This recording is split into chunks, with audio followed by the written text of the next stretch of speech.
La crisis hipertensiva no la tuviste porque comiste mucha grasa anoche. La crisis hipertensiva no la tuviste porque tomaste mucha sal anoche.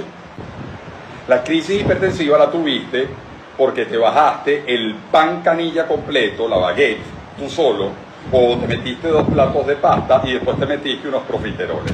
Y entonces aumentaste el disparo de adrenalina en mosquito con calor, en deficiencia de magnesio. Entonces, bueno, doble malo. ¡Puf! Hipertenso. Y entonces tú dices, vienes de la emergencia o 3 días hospitalizado mientras te corregían y sales de ahí, no puede comer carne, no puede tomar sal.